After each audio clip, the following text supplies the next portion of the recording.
Yawere. Mo fẹ́ tọ̀. We there.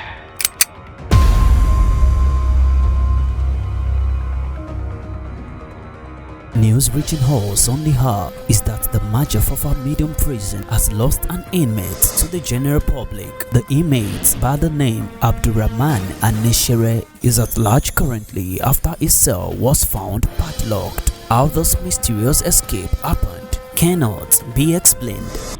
Mansa. Abdurrahman Anishere. No one must try to escape from the prison premises. An empty paper. He said the writing is in your eyes. What do your bag?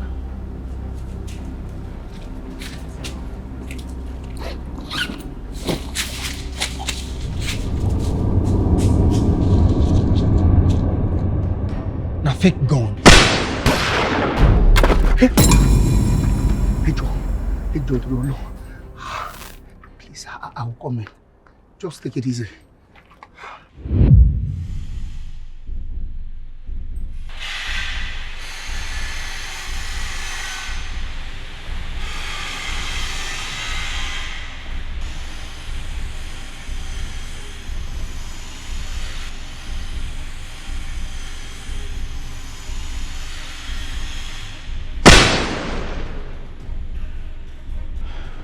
Who you be? What did you do for my lungu?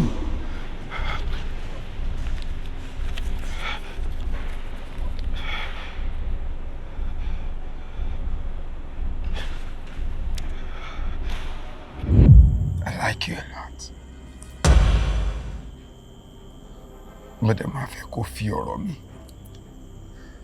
Shari Kogma. Oruini Marie Kane.